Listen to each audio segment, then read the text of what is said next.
नमस्कार विद्यार्थी मित्रांनो, आजच्या भागामध्ये आपण स्कॉलरशिप इयत्ता 8वीसाठी जी तुम्ही देणार आहात तर त्या 8वीच्या स्कॉलरशिपचा सिलेबस बघणार आहोत.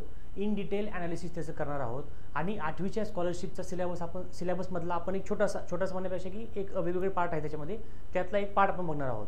छोटासा म्हणू शकत नाही आपण, तो मोठा पार्ट आहे, कारण हा पार्ट मित्रांनो तुम्हाला 100 गुण देऊ शकतो. ठीक आहे, 100 गुण देऊ शकतो. ह्याच्यामध्ये प्रश्न असतात मित्रांनो, 50 प्रश्न असतात. इयत्ता 8वीची स्कॉलरशिप जी परीक्षा होते त्याच्याबद्दल आपण बोलतोय. त्याच्यामधला विभाग 2 मध्ये बुद्धिमत्ता चाचणीचा तुमचा पेपर असतो. त्याच्यामध्ये 50 प्रश्न तुम्हाला सोडवल्यानंतर 100 गुण मिळू शकतात. तर त्याच्या संदर्भात आपण आजचं लेक्चर घेणार आहोत. त्याच्यामध्ये कोणते कोणते बुद्धिमत्ता चाचणीमध्ये काय काय घटक आहेत, कसे कसे घटकावरती प्रश्न विचारलेले असतात किंवा कसे प्रश्न ते चेंज होत जातात किंवा कशी स्ट्रॅटेजी आहे, त्याच्यामध्ये इन डिटेल आपण सिलेबसचं विश्लेषण करणार आहोत. प्रत्येक घटक जो आहे त्या घटकावरती काय प्रश्न विचारलेला आहे किंवा कशा प्रकारचा प्रश्न होऊ शकतो ते पण आपण थोडक्यामध्ये आज लेक्चरमध्ये बघणार आहोत. ठीक आहे, तर बघूया स्कॉलरशिपच्या परीक्षेसाठी बुद्धिमत्ता चाचणी या घटकावरील प्रश्नाचं स्वरूप किंवा सिलेबस नेमका काय बाबा. आता याच्यात बघा घटक आणि उपघटक. घटक म्हणजे आता का हा मेन आहे, तर मेन घटक काय म्हणजे आकलन. बघा मेन घटक काय मित्रांनो, आकलन आहे. तुम्हाला एखादी गोष्ट दिली असती त्याचं आकलन किंवा तेवढं तुमचं ती गोष्ट तुम्हाला समजली का, आकलन म्हणतो ना आपण की आकलन झालं का तुला ह्या गोष्टीचं. आकलन म्हणजे एखादी गोष्ट शिकवल्यानंतर, आपण एखादी वाचल्यानंतर किंवा एखादी ऐकल्यानंतर, बघितल्यानंतर त्याच्यामधला किती पार्ट किंवा किती गोष्ट किती पर्सेंटेजमध्ये आपल्याला ते समजलेलं आहे त्याला म्हणतो आपण आकलन. तर ह्याच्यावरती सुद्धा प्रश्न तुम्हाला परीक्षेमध्ये असतात. कसं बघा, सूचना पालन, अक्षरे, वर्णन आणि मजकूर. आता याच्यामध्ये बघा सूचना पालन, आकलनचा पहिला प्रकार आहे सूचना पालन. सूचना पालनमध्ये अक्षरे, वर्णन आणि मजकूर असे 3 पार्ट आहे समजा. तर अक्षरे मला सांगा मित्रांनो, अक्षरे म्हणजे काय. तुम्हाला समजा एखादी अक्षर देणार, समजा क, ख, ग. मग हे अक्षरं नेमकी कशी आहेत, त्याला काय म्हणू शकतो, स्वर किती आहेत, आपण व्यंजन किती आहेत किंवा असं काही वेगवेगळ्या प्रकारचे प्रश्न तुम्हाला ह्या अक्षरावरती विचारतात. वर्णन म्हणजे कसं, समजा कधी कधी काय असतं की तुम्हाला एखादं वाक्य दिलेलं असतं, समजा मी गावाला जात आहे जेणेकरून मला माझ्या आईवडिलांना भेटायचं आहे. म्हणजे असं काहीतरी वाक्य दिलं आपल्याला. ठीक आहे, मी गावाला जात आहे जेणेकरून मला माझ्या आईवडिलांना भेटायचं आहे. मग प्रश्न कसा असतो बघा ना, खालील वाक्यातील तिसऱ्या किंवा चौथ्या अक्षरापासून चौथ्या अक्षरानंतरचं येणारं डावीकडील पहिलं अक्षर आणि त्याच्या उजवीकडील दुसरे अक्षर कोणतं आहे किंवा कोणता शब्द आहे. अशा प्रकारचे प्रश्न आपल्याला विचारतात ते विचारतात. म्हणजे अशा प्रकारचे प्रश्न तुम्हाला वर्णनवरती येतात. मजकूर किंवा एखादा मजकूर दिला असतो आपल्याला, मजकूर म्हणजे एखादं सेंटेन्स दिलं असतं, आता तुम्हाला सांगितलं त्याप्रमाणे त्याच्यावर सुद्धा आपल्याला प्रश्न असतात. म्हणजे अशा हा जो तुमचा घटक आहे मित्रांनो, हा तुमचा घटक मराठी या भाषेवरती, म्हणजे मराठी भाषावरती किंवा मराठी भाषेला धरून मराठी भाषेवरतीच काय म्हणतो आपण त्याला, त्याच्यावरती किंवा मराठी भाषा तुम्हाला कितपत समजली किंवा कितपत अंडरस्टँडिंग आहे त्याच्यावरचा हा सूचना पालनचा तुमचा पहिला घटक कव्हर होतो. ठीक आहे, नंतरचं दिलं मित्रांनो भाषाज्ञान. भाषाज्ञानमध्ये पण तसंच आहे, वेगवेगळ्या प्रकारचे शब्द असतात. मग ह्या शब्दामध्ये एखादा शब्द दिला पाणी पुरवठा, मग खाली ऑप्शन देणार वरील शब्दामध्ये पाण्याला पर्यायी शब्द कोणता आहे, मग खाली ऑप्शन देणार वेगवेगळे, जल, सरिता, नदी वगैरे. म्हणजे असं किंवा असं काही ना काही शब्द असतात, तर त्यानुसार तुम्हाला ते सांगता आले पाहिजे. तर असं हे प्रकारचं भाषाज्ञान तुम्हाला माहिती पाहिजे. आता इंग्रजी अक्षरमाला किंवा वर्णमाला, मग ह्याच्यामध्ये काय एक सिरीज देणार बाबा, मग त्या सिरीजनुसार पहिलं आणि दुसरं जसं रिलेशन आहे तसंच दुसऱ्याचं आणि तिसऱ्याचं रिलेशन आहे का, किंवा मग वेगळा शब्द आहे का. समजा तुम्हाला ABCD देणार किंवा मग पहिला 4 शब्द देणार, पहिले 5 शब्द देणार, एक सोडून देणार. म्हणजे असे ABCD बद्दल किंवा इंग्रजी अक्षरमाला जी असते किंवा आपली वर्णमाला जी असते त्याच्यावरती आधारित प्रश्न तुम्हाला ह्या आकलन या घटकावरती विचारलेले असतात. कसं आहे माहिती आहे का, हे आता सांगून तुम्हाला एवढं समजणार नाही. आपण ह्याच्यावरती प्रत्येक विषयावरती प्रत्येक टॉपिकवरती इन डिटेल किंवा एकदम डेप्थला जाऊन आपण ते प्रॉब्लेम सॉल्व्ह करणार आहोत, प्रश्न घेणार आहोत, शब्दार्थ घेणार आहोत. तर तशा प्रकारचं तुमचं पूर्ण आपण प्रॅक्टिस करून घेणार आहोत. तर त्यावेळेस तुमचं अजून क्लिअर होईल. ठीक आहे, ते समजल्यानंतर परत त्याच्यावर टेस्ट होतील आणि मग त्यावेळेस समजेल की आपण किती पाण्यामध्ये आहोत किंवा आपल्याला किती गोष्टी समजल्या किंवा किती गोष्टीचा आपल्याला अभ्यास करायचा आहे. ठीक आहे, पुढे बघा काय दिले आपल्याला, वर्गीकरण. म्हणजे काय म्हणतो आपण याला म्हणजे याचं डिफरन्शिएट करायचं, वेगवेगळ्या गोष्टी वेगवेगळ्या करणे, त्याला म्हणतो आपण वर्गीकरण करणे. ह्याच्यामध्ये बघा शब्द, परत बघा हा सुद्धा काय मराठी भाषावरती म्हणजे मराठीच्या रिलेटेड हा क्वेश्चन आहे. म्हणजे मराठी रिलेटेड हा क्वेश्चन आहे. म्हणजे कसं तुम्हाला शब्द देणार वेगवेगळे, त्या शब्दाला समानार्थी शब्द सांगा, विरुद्धार्थी शब्द सांगा किंवा तसे समसंबंधवाले शब्द सांगा. म्हणजे असं हे तुम्हाला काय विचारणार, शब्दावरती विचारणार. आता हे आकृती आहे, आकृत्यावरती सुद्धा तुम्हाला डायग्राम दिले असणार. त्या डायग्रामनुसार तुम्हाला प्रश्न सॉल्व करता आले पाहिजे किंवा समजले पाहिजे. तसं सुद्धा आपल्याला ह्याच्यामध्ये बघायचं आहे. संख्या वर्गीकरण करायच्या, वेगवेगळ्या संख्या दिलेल्या असतात त्या वेगवेगळ्या करायच्या किंवा समान एका लाईनमध्ये करायच्या, किंवा ही पहिली जशी दुसऱ्याशी रिलेटेड आहे, दुसरी तिसऱ्याशी रिलेटेड आहे का, तसं आपल्याला हे संख्या दिलेलं आहे. आणि इंग्रजी अक्षरमाला किंवा वर्णमाला हे सुद्धा आपल्याला त्याच्यावरती दिलेलं आहे. इंग्रजी अक्षरमाला किंवा वर्णमाला. ह्याच्यामध्ये काय मित्रांनो, इंग्रजी अक्षरमाला आणि वर्णमालेमध्ये तेच परत तसे प्रश्न असणार. इंग्रजी अक्षरमाला वर्णमाला तुम्हाला एकदम इन डिटेल समजली पाहिजे.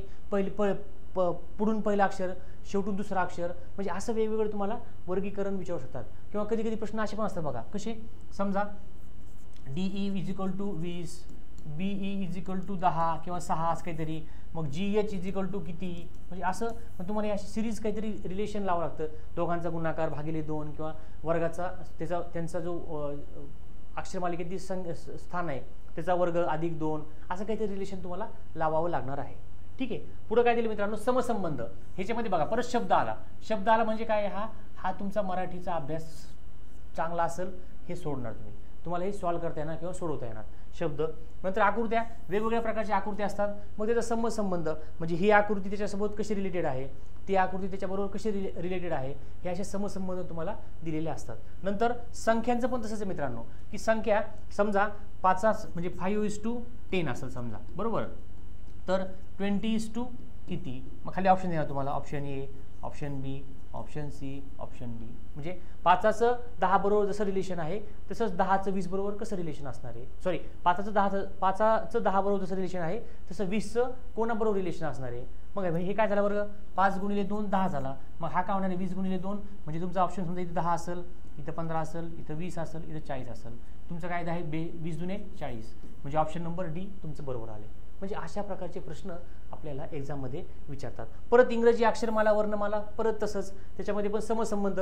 समजा असं लिहिलं DEH = B असं असेल, तर ABC = काय, म्हणजे असं काहीतरी रिलेशन देणार. त्यांचा वर्ग करा, त्यांचं बेरीज करा, त्यांची गुणाकार करा, त्यांचं वजाबाकी करा, अशा प्रकारचे प्रश्न आपल्याला दिलेले असतात. ठीक आहे. पुढे काय दिलं मित्रांनो, पुढे बघा आपल्याला क्रम. क्रम म्हणजे काय, संख्यांचा क्रम. म्हणजे असो ना, सिरीज असते बघा दिलेली आपल्याला, संख्या दिलेल्या असतात समजा 4, 6, 10, पुढची संख्या कोणती बाबा, सिरीज कशी आहे. मग बेरीज वजाबाकी, गुणाकार आहे, भागाकार आहे, त्याचा वर्ग केलेला आहे, म्हणजे असं हे संख्यांचा क्रम असतो. नंतर आकृती दिलेली असते बघा आपल्याला, त्या आकृतीमध्ये पण आपल्याला काय करायचं, आकृतीनुसार आपल्याला हे क्वेश्चन सॉल्व करायचे असतात. तसा सुद्धा तुम्हाला एक प्रकारचा गोष्ट दिलेली असते. नंतर चिन्ह असतात बघा, वेगवेगळ्या प्रकारचे साईन असतात, बरोबर. असं ट्रायंगल, बरोबर. नंतर चौरस, नंतर हे = काहीतरी वाक्य असेल, नंतर परत गोल अधिक गुणिले = काय, अशा प्रकारचे प्रश्न तुम्हाला दिलेले असतात. आणि शेवटचं काय, हे दिले पडतं काय, चुकीचे पद ओळखणे. मग असं आपल्याला काहीतरी दिलेलं असतं, ह्याच्यामधलं ऑड मॅन आउट किंवा वेगळं ओळखा किंवा चुकीचं ओळखा, म्हणजे एक सिरीज दिलेली असते. त्याच्यामधली एक सिरीजमधलं एखादं अक्षर चुकीचं असतं, की ते जर तिथं आल्यामुळं पूर्ण सिरीज तुमची चुकलेली असते. मग ते तुम्हाला काढून टाकता आलं पाहिजे, ते तुम्हाला ओळखता आलं पाहिजे. तसं एक तुम्हाला दिले. आणि इंग्रजी अक्षरमाला किंवा वर्णमाला हे दिलेले आपल्याला. मग परत तेच इंग्रजी अक्षरमाला किंवा वर्णमाला आपण सॉल्व करायची आणि सॉल्व करून परत उत्तर काढायचं. म्हणजे अशा प्रकारचे डिफरंट टाईपचे क्वेश्चन्स तुम्हाला दिलेले असतात. ठीक आहे. नंतर बघा मित्रांनो, सांकेतिक भाषा वापरली असते. म्हणजे अंकासाठी अंक, समजा 20 म्हणजेच काय 5 आहे, बरोबर.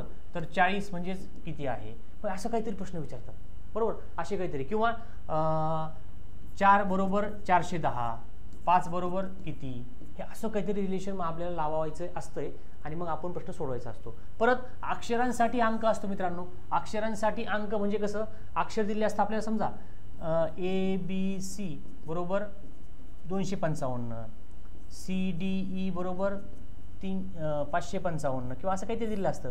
तर मग GHI बरोबर किती किंवा काय असू शकतं बाबा, मग अशा प्रकारे आपल्याला सोडवायचं असतं. परत अक्षरासाठी चिन्ह असतात. काहीतरी अक्षर समजा GHI म्हणजेच काय दिलेलं असतं तुम्हाला, ट्रायंगल, हा आपला चौरस आणि हा वर्तुळ, असं काहीतरी दिलेलं असतं. मग वेगळं तुम्हाला विचारतील काहीतरी, सांगा पुढचं सांगा बाबा, काय अशा प्रकारचे प्रश्न तुम्हाला ह्याच्यामध्ये विचारतात. परत अंकांसाठी चिन्ह, अंक असतात आपले.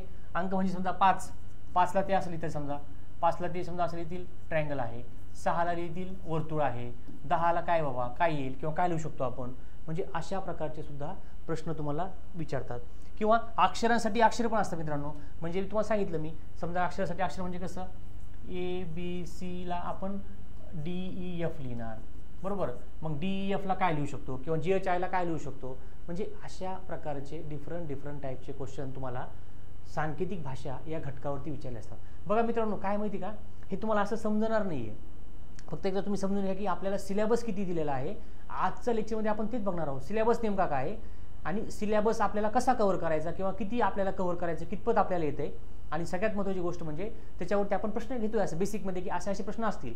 हां, जेव्हा आपण शिकवायला सुरुवात करू, समजा आपण शिकवायला सुरुवात केली सांकेतिक भाषा, मग सांकेतिक भाषावरती अंकांसाठी अंक ह्याच्यावरती कसे प्रश्न असतात, अक्षरासाठी अंक ह्याच्यावरती कसे प्रश्न असतात. मग आपण 10, 10, 20, 20, 50, 50, 100, 100 असे प्रश्न घेऊन तुमच्याकडून सोडून घेऊ. लाईव्ह लेक्चर होतील आपले. काही तुम्हाला डाऊट असतील तर तुम्ही कॉल करू शकतात, कमेंट करू शकतात. मग त्यानुसार आपले सोल्युशन येतील, तुमच्याकडून काही आउटपुट येतील. तुमच्या काही समस्या असतील तुम्ही सांगा आम्हाला, किंवा अजून सर आपल्याला प्रॅक्टिस पाहिजे, अजून क्वेश्चन घ्या, अजून टेस्ट सिरीज घ्या. म्हणजे अशा प्रकारचं आपलं सगळं नियोजन राहणार आहे, जेणेकरून ही तुमची परीक्षामध्ये तुम्ही 100% यशस्वी व्हाल. ठीक आहे. तर त्याच्यामुळे आता फक्त समजून घ्या की नेमकं सिलेबस किती कव्हर करायचं आहे, स्वतःला किती येते स्वतःला माहीत असते, आणि मग अजून आपल्याला पुढं कसं जाता येईल ते आपण ठरवायचं. ठीक आहे. पुढं काय दिलं बघा, लयबद्ध मांडणी. लयबद्ध मांडणी म्हणजे असं एक म्हणतो ना आपण, एक मांडणी असते आपल्याला दिलेली. ठीक आहे.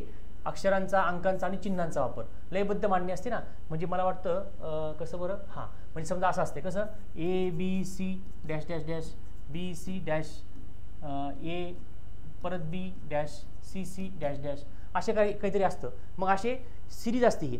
तर ही सिरीज आपल्याला पूर्ण करायची आणि मधल्या रिकाम्या गाडलेल्या जागेमध्ये काय येऊ शकतं, मग ते ऑप्शन दिलेलं असतं ABCD किंवा BCBC, ABCB, CCBA असं काहीतरी दिलेलं असतं. मग ते तुम्ही ह्याच्यात जर ठेवलं, मॅच केलं, तर तुमची सिरीज कंप्लीट होऊ शकते, तुमची लयबद्ध मांडणी कंप्लीट होऊ शकते. तर त्यानुसार आपल्याला मग इथं हे असतं, कधी अक्षर असतात, कधी अंक असतात, कधी चिन्ह असतात. मनोरे. मनोरे म्हणजे काय माहिती मित्रांनो, समजा असं असतं बघा, मनोरे म्हणजे काय, समजा हे ट्रायंगल आपला, बरोबर, पिरॅमिड सारखा, बरोबर, आयत. मग कसं माहिती का, समजा इथं लिहिणार 56, इथं लिहिणार 20, 21, इथं मग परत मोठा होणार हा 22, 30, 40, 50, 60, 70, बरोबर. माझ्या किती संख्या, एक संख्या, 3 संख्या, 5 संख्या, 7 संख्या.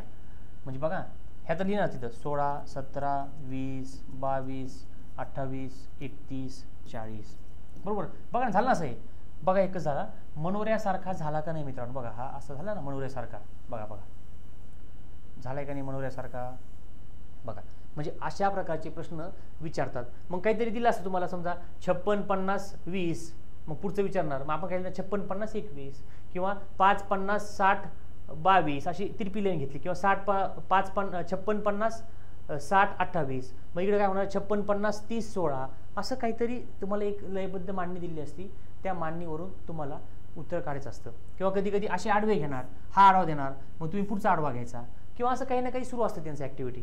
तर ते मनोरेच, ह्याच्यामध्ये अंक आणि अक्षरं दोन्ही असतात. आपण फक्त अंक घेतले, मग अक्षर पण होऊ शकतात. अक्षरला कसं होणार, समजा GHIJ, इथं KLMNOPQSVMW असं काहीतरी.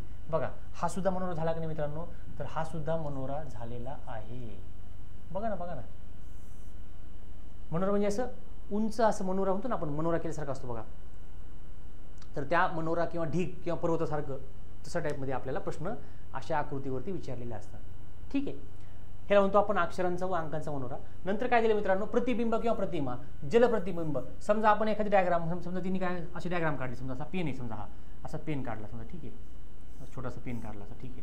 मग ह्याची पाण्यामधील आकृती कशी दिसेल बाबा, मग पेन कसं, मग असं हे नाव लिहिलेलं, समजा हे नाव आहे, मग आपण असं इथं नाव असेल खालच्या साईडनं, तर ते पाण्यात दिसेल का, येस दिसणार. नाव जर त्या साईडने असेल झाकून जाईल, पाण्यात दिसणार का, खाली नाही दिसणार, कारण खालच्या पृष्ठभागावरती नाव नाही आहे. म्हणजे असं आपल्याला काढता आलं पाहिजे, असं समजलं पाहिजे की पाण्यातली आकृती कशी ओळखायची. नंतर असते मित्रांनो आरशातली प्रतिमा. समजा एखादी डायग्राम दिली असते अशी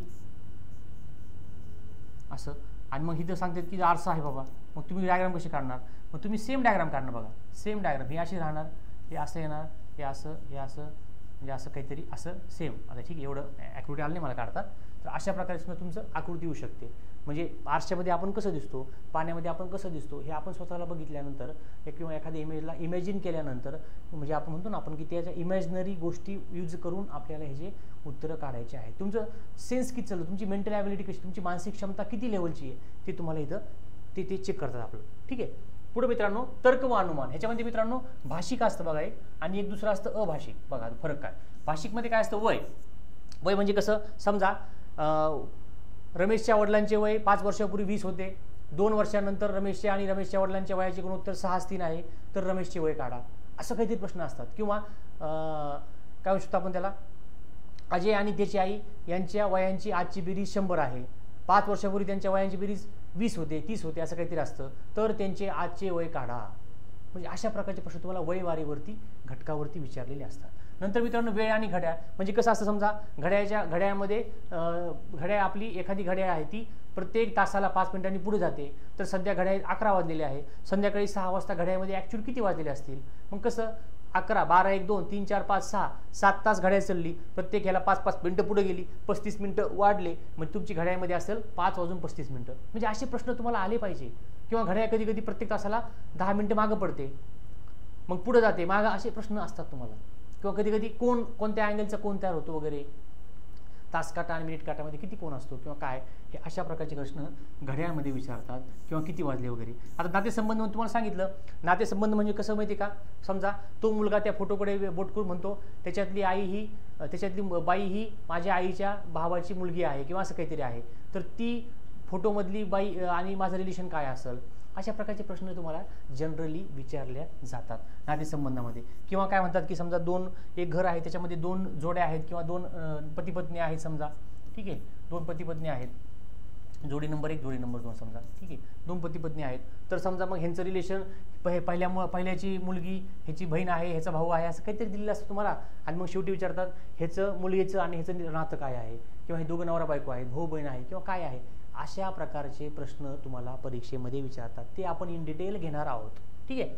माहितीवरून अनुमान काढणे. एखादी माहिती दिलेली असते आपली, त्या माहितीचा निष्कर्ष वाचून वगैरे मग खाली ऑप्शन असतात की ते माहितीवरून आपल्याला माहिती वाचल्यानंतर मला ह्या गोष्टी समजल्या, ते आपण काढू शकतो का, तर काढू शकतो. ते सुद्धा प्रश्न आपल्याला विचारले जातात. आणि तर्क, एखाद्या गोष्टीचा तर्क करायचा असतो आपल्याला, नाही का, आपण म्हणजे म्हणतो ना आपण गेस करायसारखा, तर गेस सुद्धा आपल्याला करून उत्तरं काढावे लागतात. तसे सुद्धा प्रश्न आपण घेणार आहोत. म्हणजे अशा प्रकारचा तुमचा सिलेबस हा मोठ्या प्रमाणावरती सर्वच्या सर्व गोष्टी, म्हणजे प्रॉपर स्कॉलरशिपची परीक्षा ज्याला म्हणतो आपण, ती देण्यासाठी तुमची पात्रता काय, तुम्हाला काय काय गोष्टी समजतात.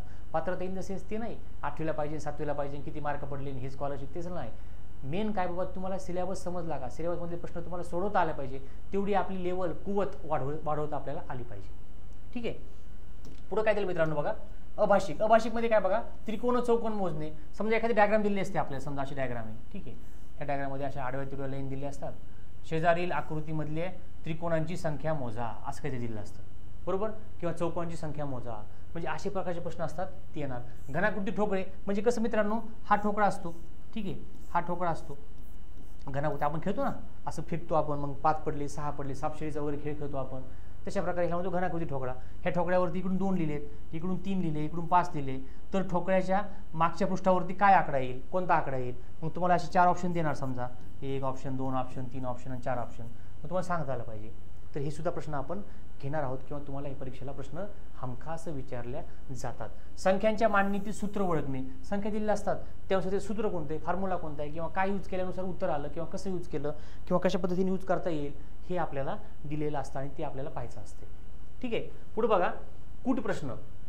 आता हे रांगेतले स्थान म्हणजे कसं माहिती का, एका वर्गामध्ये 40 विद्यार्थी आहेत, बरोबर. 40 विद्यार्थी आहेत, बरोबर. रमेशचे स्थान हे वरून 5वे आहे, समजा 1 2 3 4 5, इथं रमेश, समजा इथं रमेशचे स्थान वरून 5वे आहे. मेघाचे स्थान खालून 10वे आहे, 1 2 3 4 5 6 7 8 9 10, हे मेघा समजा. ठीक आहे, हा रमेश. टोटल मुलं 40 आहेत. रमेशचे वरून 5वे स्थान आहे, मेघाचे खालून किती म्हणतो मला मी 10वे स्थान आहे, तर ह्या दोघांमध्ये किती मुलं आहेत. मग कसं काढायचं, ह्यांचे स्थान बघायचे, ह्यांच्या अगोदर किती मुलं आहे, ह्यांच्यानंतर किती मुलं आहे, आणि नंतर किती मुलं उरले शिल्लक, ते 40 म्हणून वजा करायचे, ह्यांच्यामध्ये अंतर तुम्हाला समजेल. म्हणजे अशा प्रकारचे प्रश्न असतात. अशा प्रकारचे प्रश्न तुम्हाला स्थानावरती असतात. दिशा. दिशा म्हणजे कसं, समजा एखादा माणूस आहे, ए ही व्यक्ती आहे, त्याच्या घरापासून उत्तरेकडे गेली 2 किलोमीटर गेली, नंतर उजवीकडे वळाली 4 किलोमीटर गेली, परत डावीकडे वळाली 2 किलोमीटर गेली, परत डावीकडे वळाली 5 किलोमीटर आली किंवा 2 किलोमीटर आली, परत वर गेली, मग ती परत ती डावीकडे आली. आता ती तिच्या मूळ स्थानापासून कोणत्या दिशेला आहे, मग आपल्याला दिशेमध्ये पाहिजे. वरती दिशा कोणती असते मित्रांनो, वरती असते उत्तर, बरोबर. बघा दिशा सांगतो तुम्हाला, खाली असते दक्षिण, इकडे असते पूर्व, इकडे असते पश्चिम. आता ही दिशा मग तुम्ही जर असं जोडलं, बघा हे जोडलं म्हणजे ही काय झाली बघा. आता हे जर तुम्ही असं काढलं तर ही दिशा झाली मित्रांनो, बघा उत्तर पश्चिम, बघा पूर्व पश्चिम, उत्तर आणि पश्चिम मध्ये दिशा, म्हणजे काय म्हणतो आपण त्याला म्हणजे वायव्य दिशा झालेली आहे, ती वायव्य दिशेकडे तोंड करून आहे. म्हणजे अशा प्रकारचे कसेही प्रश्न तुम्हाला दिशा या घटकावरती विचारलेले असतात, ठीक आहे. किंवा त्याच्यातला अंतर काढा म्हणतात कधी कधी, तो मूळ स्थानापासून किती अंतरावरती आहे, किती अंतर चालला, असे प्रकारचे प्रश्न तुम्हाला दिशा या घटकावरती. आता दिनदर्शिका म्हणजे काय मित्रांनो, कॅलेंडरवरती प्रश्न असतात. समजा आज बुधवार आहे तर 5 दिवसापूर्वी कोणता वार होता, बरोबर आहे. किंवा आज गुरुवार आहे तर 21व्या दिवशी कोणता वार असेल, किंवा आज 13 तारीख आहे 25व्या दिवशी, आज 13 तारीख आहे आणि आज सोमवार आहे, 25 तारखेला कोणता वार असेल, अशा प्रकारचे प्रश्न. किंवा एखादं लीप इयर म्हणजे काय, लीप इयर कसं ओळखायचं, लीप इयर कोणते कोणते असतात, कसे असतात, हे अशा प्रकारचे प्रश्न दिनदर्शिका किंवा कॅलेंडर या घटकावरती तुम्हाला विचारलेले जातात. मित्रांनो लक्षात घ्या, ही एक्झाम दिसते तुम्हाला सोपी नाही आहे, पण याचा अर्थ अवघड पण नाही आहे. म्हणजे तुम्ही म्हणताल की काय सर दोन्ही साईडनं बोलताय, अहो मला काय म्हणायचं आहे, ही एक्झाम अवघड नाही आहे. याचा अर्थ की तुम्ही अभ्यास केला, सगळं समजून घेतलं, इन डिटेल ॲनालिसिस केलं, प्रॅक्टिस, सराव, मॅथ्समध्ये सरावशिवाय पर्याय नाही. सराव केला तुम्ही तर मला सांगा तुम्हाला कोणतीही गोष्ट अशक्य नाही. पण तुम्ही म्हणते हा बसलं बघितलं, हा सोपं आहे, काही नाही, स्कॉलरशिप आहे, करतो मी, हा काही नाही, एकदम सोपं आहे, मस्त आहे, तर तुम्हाला त्याच्यामध्ये मार्क पडणार नाही, लक्षात घ्या. समजते का. मग त्यामुळं कसं आहे की प्रॅक्टिस मेक्स मॅन परफेक्ट, हे तुम्हाला स्लोगन किंवा हे वाक्प्रचार माहिती तुम्हाला. जो प्रॅक्टिस करतो त्याला, त्या माणसाला प्रॅक्टिस काय करते, परफेक्ट बनवते, बरोबर का नाही. बघा आपण सायकल खेळत होतो, शिकलो, गाडी, कोणाला गाडी आवड असेल गाडीची, कोणी सायकल चालत असेल, लगेच शिकलो का आपण नाही, प्रॅक्टिस केली, आज पडलो, उद्या पडलो, परदिवशी गेलो, थोडंफार 1-2 पॅडल मारले, नंतर 10 पॅडल मारले, 50 मारले, मग गल्लीबोळातून खेळलो, गल्लीबोळातून नंतर मग हायवेला गेलो. म्हणजे असं स्वतःमध्ये कॉन्फिडन्स ॲटोमॅटिकली डेव्हलप होतो. जोपर्यंत तुम्ही प्रॅक्टिस करत नाही तोपर्यंत अशा गोष्टी इम्पॉसिबल आहेत, ठीक आहे. पुढं काय दिलं आपल्याला, आता वेन डायग्राम, वेन आकृती. वेन डायग्राम म्हणजे कसं माहिती आहे का, समजा असं दिलेलं असते आपल्या 2 डायग्राम, हा चौकोन आहे, हा त्रिकोण दिलेला आहे, इथे सर्कल दिलेला आहे, ठीक आहे. चौकोन म्हणजे समजा शिक्षक आहेत, ठीक आहे, चौकोन म्हणजे शिक्षक आहे. त्रिकोण म्हणजे काय, विद्यार्थी आहेत. हे काय आहे, समजा इंजिनियर आहेत. तर शिक्षक, विद्यार्थी आणि इंजिनियर असणारी व्यक्ती कोण आहे, तर सगळीकडे कॉमन कोणता भाग आहे बरं, बघा हा कॉमन भाग आहे. मग ह्याच्यामध्ये दिलेली संख्या लिहिली असतात, इथं 5, इथं 7, 9, इथं 11, इथं 10, इथं 8, इथं 9 किंवा 19, इथं 25. म्हणजे मग आपण काय म्हणू शकतो की फक्त हे सगळीकडे कॉमन कोण आहे, 8 कॉमन आहे. किंवा फक्त शिक्षक, विद्यार्थी आणि हे काय म्हणतो आपण त्याला, काय म्हणलो रे ह्याला, शिक्षक आहे, विद्यार्थी आहे आणि इंग्लिश मिडियम का काय समजा जे असेल ते, तर फक्त तेवढं काय, किंवा फक्त शिक्षक किती आहेत, फक्त शिक्षक म्हणल्यावर काय म्हणणार आपण, चौकोन घेणार, मग 11. म्हणजे अशा प्रकारचे प्रश्न तुम्हाला परीक्षेमध्ये विचारतात आणि मग ते आपल्याला काढता आलं पाहिजे, बरोबर. पण वेन आकृती 2 म्हणजे अशी आकृती झाली. परत वेन आकृतीमध्ये अजून काय प्रकार असतो, समजा सर्व फुले पाने आहेत, समजा हे सर्व फुले पाने आहेत, बरोबर. काही पाने कमळ आहेत, बरोबर. मग स्टेटमेंट देणार, खाली विधाने देणार, कमळ फुले आहेत, कमळ पाने आहेत, किंवा दोन्ही, किंवा सर्व कमळ सर्व फुले आहेत, सर्व कमळ सर्व पाने आहेत. अशा प्रकारचे अनुमान तुम्हाला देतील, निष्कर्ष आपल्याला काढायचा असतो, आणि गणिती कोडी, मग वेगवेगळे गणिताची कोडे असतात. लँग्वेजमध्ये आपण गणिताची कोडे असतात, वेगवेगळ्या प्रकारची गणितं टॅकल करता आपल्याला आलं पाहिजे, तर ते सोडून आपल्याला उत्तर काढावं लागतं. मित्रांनो याच्यामध्ये घाबरायचं काम नाही. तुम्हाला एक सगळ्यात महत्त्वाचा फायदा म्हणजे मोठा म्हणजे कोणता, इथं तुम्हाला इथं ऑब्जेक्टिव्ह आहे म्हणजे की तुम्हाला 4 पर्यायातून तुम्हाला एक काढायचं. याचा अर्थ काय, आपण टुक्के मारायचे का किंवा असं मनानेच गप्पा हाणायच्या का, नाही. म्हणजे मला सांगायचं असं की तुम्हाला इलिमिनेशन करता आलं पाहिजे. आता आपण जेव्हा प्रॅक्टिस करतो तुम्हाला सांगणार मी सगळ्या स्टेप्स. इलिमिनेशन म्हणजे काय बघा, ह्या 2 ऑप्शन तर गेलेच, मग उरले 2 कोणते ऑप्शन, त्याच्यातनं तुम्हाला ओळखता आलं पाहिजे किंवा त्याच्यातून तुम्हाला काढता आलं पाहिजे. मग तशी तुमची प्रॅक्टिस जेवढं तुम्ही सोडवताल तेव्हा तुम्हाला समजेल की अरे हा ह्याच्यामध्ये काय असते, 4चे 4 पर्याय बरोबर जर असतात, आपल्याला माहिती आहे 3 चूक असतात, पण ते 3 चूक बाजूला कसे काढायचे किंवा 2 चूक बाजूला कसे काढायचे, जेणेकरून बाकीच्या 2 पैकी असणाऱ्या म्हणजे डाऊटफुल जे 2 बरोबर उरलेले आहेत त्याच्यामध्ये आपण काय करू शकतो, हे अशा प्रकारचं नॉलेज आपल्याला एक्झामचे प्रश्न सॉल्व्ह केल्यानंतर समजून येईल, ठीक आहे. पुढे काय दिलं बघा आपल्याला, आकृतीचे पृथक कर म्हणजे काय, अपूर्ण आकृती पूर्ण करणे. म्हणजे बघा चौरस आकृती पूर्ण करणे. समजा ही अशी आकृती आहे, ठीक आहे, अशी आकृती दिली असते, 3 भाग असे असते आकृत्यामधले, काहीतरी अशी डायग्राम आहे, अशी डायग्राम आहे काहीतरी, आणि ही डायग्राम चौथी, मग इथे ऑप्शन दिले असतात ABCD, म्हणजे हे फक्त हे डायग्राम काय, हे ऑप्शनमध्ये काय असतं माहिती का, फक्त ह्या चौथ्या भागाच्या आकृत्या असतात, चौथ्या भागाच्या डायग्राम असतात किंवा फिगर असतात, आणि मग तो भाग आपण तिथून बसवला, तुमची आकृती कंप्लीट होणार. अशा प्रकारचे प्रश्न तुम्हाला परीक्षेत विचारतात. चौरस आकृती पूर्ण करणे या घटकाखाली. नंतर भौमितिक रचना पूर्ण करणे, म्हणजे असं काहीतरी दिलेलं असतं, परत एखादी रचना डायग्राम दिलेली असते अशी काहीतरी, आणि हा पार्ट गायब असतो, मग हा पार्ट लावल्यानंतर ती आकृती कशी दिसेल तर ते तुम्हाला सांगता आलं पाहिजे. तर भौमितिक रचना पूर्ण करणे हे सुद्धा अपूर्ण आकृती पूर्ण करण्याचा दुसरा पार्ट आहे. नंतर घडीच्या आकृत्या, म्हणजे आपल्याला कागद दिला असतो, म्हणजे एखादा तो कागद आपण जर फोल्ड करत करत गेलो, इथून फोल्ड मारला, इथून फोल्ड मारला, मग शेवटी फोल्ड करत करत गेलो, शेवटी उघडला, कसा दिसेल, त्याला म्हणतो आपण घडीच्या. नंतर लपलेली आकृती शोधणे, ते फोल्ड करत गेलो, कधी कधी आतमध्ये काय होऊ शकतो आपण इमेजिन करावं लागतं, गेस करावं लागतो, पण तो गेस असा नुसतंच करावं लागत नाही, थोडी हिंट असते, त्यानुसार आपल्याला ते काढू शकतो आपण, असं काय एकदम आपण हवेत बोलत नाही. तर ते उत्तर सुद्धा तुम्हाला प्रॅक्टिस केल्याशिवाय येणार नाही. त्याला म्हणतो आपण अपूर्ण आकृती पूर्ण करणे. किंवा पूर्ण आकृती असते, तिला पण थोडंफार डिफरन्स असतो, आणि त्याच्यामध्ये लपलेली आकृती, एखादी त्याच्या खाली दडलेली असते आकृती, ती दडलेली आकृती शोधणे ह्याला सुद्धा खूप सारं महत्त्व आहे. नंतर मित्रांनो तंतोतंत आकृती म्हणजे काय माहिती आहे का, बघा ह्याच्यामध्ये काय असतं, तंतोतंत आकृतीमध्ये सेम आकृती असते, बरोबर, एखादी डायग्राम दिली असते, आणि सेम डायग्राम सेम इमेज तुम्हाला ऑप्शन 4 दिले असतात, त्या 4 पैकी आपल्या ह्या पर्यायाला कोणती इमेज मॅच करते, त्याला म्हणतो आपण तंतोतंत आकृती ओळखणे किंवा तंतोतंत आकृती बनवणे, किंवा तंतोतंत आकृती कशी ओळखायची किंवा कोणती असते बाबा. तर सेम आकृती दिली असते, त्या 4 ऑप्शनमधून आपण ती आकृती उचलायची, सांगायचं की ही आकृती ह्याला मॅच होते. थोडाफार मायन्यूट लेवलचा, एकदम छोट्या लेवलचा डिफरन्स असतो, तो आपल्याला ओळखता आला पाहिजे. ठीक आहे, तो आपल्याला ओळखता आला पाहिजे.